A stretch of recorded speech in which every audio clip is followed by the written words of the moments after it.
그래서 만일 이 팀들이 좋은 성과를 냈다면 토트넘은 리그 5위를 하고도 다음 시즌에 챔피언스 리그 나갈 확률이 굉장히 높게 유지가 될 수가 있었는데 이제 4위가 아니면 불가능해진 거다 이렇게 보시면 되고요. 한마디로 해리케인과 에릭 다이어가 아스날을 떨어뜨린 것도 이렇게 돌고 돌아서 토트넘의 다음 시즌 챔피언스 리그 진출 가능성에 적지 않은 영향을 끼쳤다. 이렇게 볼 수가 있는 거죠. 볼로TV 서영욱입니다. 축구에 영원한 적은 없다지만 여기 조금은 다른 라이벌이 있습니다. 오랜 역사를 통해 켜켜이 쌓인 사연들이 서로를 결코 동지로는 여기지 못하게 하는 두 클럽이죠. 그건 바로 북런던 라이벌 토트넘과 아스널과 토트넘입니다. 하지만 이 둘이 함께 나란히 우는 일이 벌어졌습니다. 그것도 토트넘의 옛 동료인 케인과 다이어의 손에 말이죠. 이게 무슨 얘기냐? 지난주 유럽에서는 빅매치가 많았습니다. 챔피언스리그를 비롯해 컵 대회와 자국 리그에서 각각 중요한 경기들이 여럿 벌어졌는데요. 특히 바이에른 뮌헨이 홈에서 아스날을 1대0으로 눌렀던 경기 여러 면에서 주목을 받았습니다. 특히 전술적으로 아르테타의 아스날을 정교하게 무너뜨렸던 투엘 감독의 지략, 뮌헨과 작별이 이미 결정된 상황에서도 투엘 감독 재평가, 그리고 얼마 후에 발표된 나겔스만의 독일 국가대표팀 재계약과 함께 투엘의 뮌헨 잔류설까지 나오게 만들 정도로 굉장히 돋보였던 그런 성과였는데요. 우리에게는 김민재 선수의 레프트백 기용, 그리고 에릭 다이어의 맹활약으로 더욱 주목받기도 했었던 이 경기는 아이러니하게도 손흥민 선수가 주장으로 있는 토트넘에게 굉장히 큰 영향을 미쳤다는 점에서도 의미를 갖는 경기였습니다. 이건 지금 토트넘이 올 시즌 남겨둔 유일한 목표라고 할 수 있죠. 챔피언스 리그 본선행 티켓, 그러니까 프리미어리그 탑4 진입 여부하고 직결되는 이슈였기 때문인데요. 다들 아시다시피 다음 2024-25 시즌부터는 챔피언스 리그 진출팀의 숫자가 기존의 32개 팀에서 36개 팀으로 규모가 확장이 됩니다. 그리고 여기에서 늘어난 4장의 티켓 중 2장은 이번 2023-24 시즌 유럽 클럽 대항전에서 가장 좋은 성적을 거둔 상위 2개 리그에게 한 장씩 들어가게 됩니다. 한마디로 해당 2개 리그는 시즌 최종 5위 팀들까지도 4위까지가 아니라 5위 팀들까지도 다음 시즌 챔피언스 리그에 나갈 수가 있게 된다는 거죠. 올 시즌 같은 경우 이탈리아 클럽들의 약진이 눈에 띕니다. 유럽 클럽 대항전, 그러니까 챔피언스 리그, 유로파 리그, 유로파 컨퍼런스 리그, 여기에서 가장 좋은 점수를 합산으로 얻고 있어요.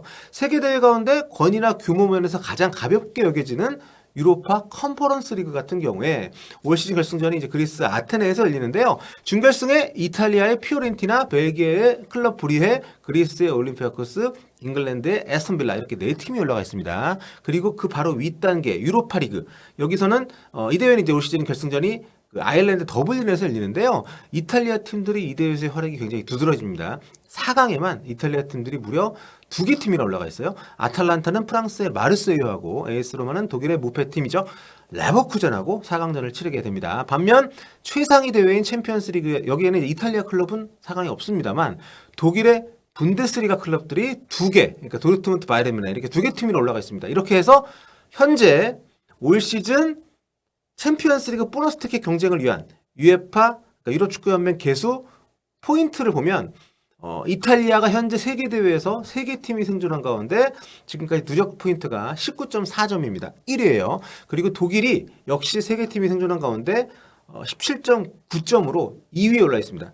잉글랜드 같은 경우에는 지금 아스턴 빌라만 유일하게 살아남은 상태이고 현재까지 합산 점수가 17.4점. 3위로 약간 좀 떨어져 있습니다. 그리고 옆에 이 X 포인트 값을 보면 이게 이제 기대 포인트, 올 시즌 종료 시점에 예상이 되는 최종 포인트라고 할 수 있는데 지금 순위가 굳어질 가능성이 굉장히 높다는 거죠. 그래서 영국의 스카이 스포츠에서는 지금 상황을 어떻게 정리를 했냐면 이렇게 요약하고 있습니다. 확률적으로 1.1%다.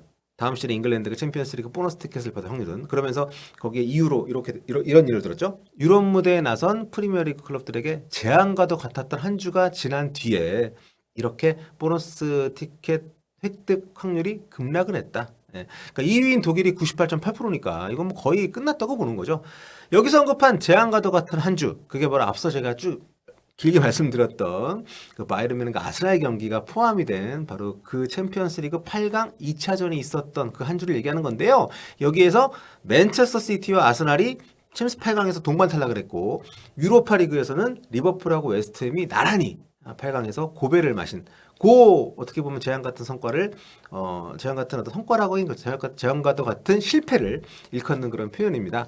이게 참 이렇게 우수수 떨어질 줄은 아마 아무도 몰랐을 텐데 지금 보시면은 이 8강전이 있기 전까지만 해도 굉장히 그 프리미어리그의 그 보너스 티켓이 챔스 보너스 티켓 주어질 확률이 굉장히 높았습니다. 70.6대 29.1로 프리미어리그가 분데스리가에 비해서 훨씬 높은 확률을 가지고 있었는데요.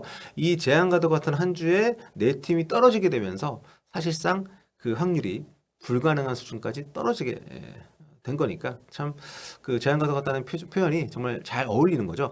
이 네 팀이 전부는 아니더라도 그 중에 한 두 팀 정도만 더 올라갔더라도 포인트를 더 따서 따라잡고 역전할 수 있는 기회가 있었을 텐데 이제는 그렇게 될 수 없게 됐다.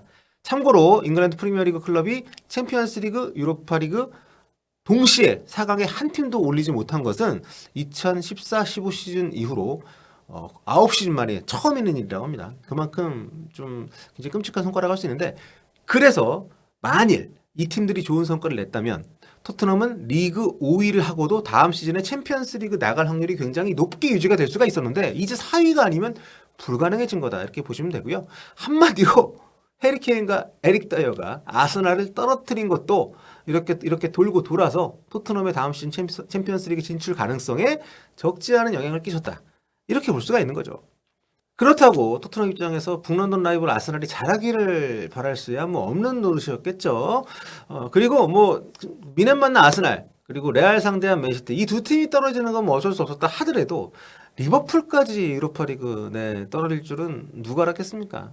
지금 프리미어리그 순위표를 보면 남은 경기 수가 팀마다 다르긴 합니다만 토트넘이 있는 5위를 기준으로 위아래 승점차가 제법 크게 나뉘어 있어요. 그러니까 챔피언스리그 티켓 기준으로 보면 보너스 티켓을 만약에 확보를 할 수 있었다면 탑 5까지 챔피언스리그니까 뭔가 경쟁이 좀 덜한 느낌 아닙니까? 탑 5까지는 좀 안정권이니까. 근데 이게 이제는 5위가 챔피언스리그 못 나가는 게 확정이 사실상 됐기 때문에 무조건 4위 싸움 치열해질 수밖에 없습니다. 에스턴 빌라하고 토트넘하고 이게 굉장히 박터지게 싸우게 됐다 이 말이죠. 토트넘 입장에서는 굉장히 버거운 상황이긴 합니다. 일단 4위 에스턴 빌라하고 승점이 6점 차인데 경기를 2경기를 덜 했기 때문에 6점 차. 뭐 수치상으로는 두 경기 다 이기면 되니까 뭐 동률이라고 볼 수도 있겠지만 그건 너무 긍정적인 해석이고 그 두 경기가 다 이기기가 버거운 상대고 일정도 상당히 좋지가 않아요. 그러니까 솔직히 자력으로 지금 4위가 쉽지 않습니다. 지금 4위 경쟁 양팀 여기 일정인데요. 사진은 이제 에이스들인 손흥민하고 와킨스고 이 두 선수는 이제 개인상 경쟁도 하고 있죠. 두 팀 모두 현재 6경기씩 확정된 스케줄이 좀 남아 있습니다. 토트넘은 리그 6경기고 에스턴 빌라는 그 사이사이에 유로파가 끼어있는 그러니까 리그는 4경기고 유로파 2경기 끼어있고 뭐 결승 올라가면 한 경기 더 하겠죠. 자, 지금 승점이 6점 차인데 남은 기간 그러니까 리그에서 토트넘은 에스턴 빌라보다 2경기를 더 이겨야 된다 이렇게 보면 되는 상황인 거죠. 2경기가 더 있기도 하거니와 토트넘은 근데 남은 일정이 굉장히 살벌합니다. 이번 주말 이제 북런던 더비를 시작으로 해서 첼시 원정 참고로 토트넘 첼시 원정에서 마지막으로 이긴 게 2018년 4월입니다. 6년 전이에요. 그 뒤로 첼시 원정 5연패. 지난 시즌에 겨우 이제 1무했습니다. 그리고 그게 다가 아니죠. 사흘 뒤에는 이번에는 안필드 원정을 갑니다. 원정 2연전도 버거운데 그게 또 스탠포드 브리지, 안필드 이 굉장히 토트넘이 약한 원정이 이어져 있으니까요. 이거 날짜도 굉장히 붙어 있고 이거 진짜 죽음입니다. 4할 간격으로 경기를 이렇게 해야 되기 때문에 특히 안필드 같은 경우에는 토트넘한테 스탠포드 브리지보다 더한 지옥입니다. 안필드 원정 마지막 승리가요. 무려 2011년 5월입니다. 13년 전이에요. 손흥민 선수 온 뒤로는 한 번도 못 이겼고 손흥민 선수 온 뒤로는 안필드 원정 9경기 3무 6패입니다. 그 뒤로도 3경기를 지금 더 해야 되기 때문에 이 안필드 원정을 굉장히 잘하고 와야 되는 좀 상황에서 정말 부담이 이만저만이 아닐 수밖에 없는 그런 상황이고요. 그 뒤로도 번리전, 맨시티전, 셰필드전 있는데 물론 맨시티 상대로 토트넘이 강한 면이 있기는 뭐 합니다만 또 홈경기라는 것들이 긍정적인 부분이긴 하고 근데 지금 맨시티가 우승 경쟁 굉장히 치열한 시기에 또 만나는 거기 때문에 정말 빡실 겁니다, 이 경기. 반면에 에스턴 빌라 쪽 일정을 보면 첼시, 리버풀 이렇게 뭐 2경기가 있고 유로파 컨퍼런스 리그 4강전이 껴있긴 하지만 아무리 그래도 토트넘보다 빡세다고 할 수는 없는 일정이죠. 상대적으로 봤을 때.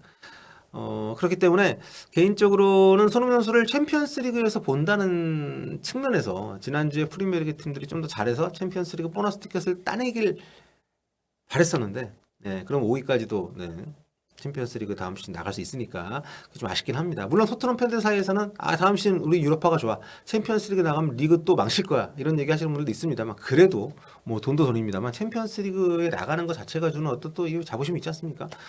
선수들에게도 굉장한 동기부여가 될 것이고, 물론 지금까지 제가 쭉 얘기한 것들은요, 뭐 다른 프리미어리그 팀들 뭐 지난 뭐 지옥 같은 한 주였고 뭐 재앙가드 같은 한 주였다 하지만 그건 다 핑계고, 솔직히 물론 토트넘이 잘해서 순위가 4위 안에 들었다면 이런 얘기가 다 필요가 없는 얘기인 거죠. 예, 지금까지 했던 얘기들은. 자, 아무튼 이번 주말 토트넘 죽음의 레이스 시작입니다. 우도기도 아웃되고 지금 토트넘 난리인데, 이 지옥의 레이스 북런던 더비를 시작으로 하필이면 또 시작이 되는 이 지옥의 레이스, 여기에서 과연 토트넘이 살아남게 될 것인지, 아니면 런던 더비 2연전, 아스날 첼시 요 2연전 때 사실상 희망을 놓쳐버릴 것인지, 그리고 안필드 원정 다녀오면서 시즌 사실상 마무리가 되는 상황이 될 것인지, 여러 가지로 좀 관심이 가는 그런 일정들이 남아 있습니다. 앞으로도 관련된 이야기들 계속 전해드리도록 할게요. 지금까지 볼리TV 저는 서영욱이었습니다.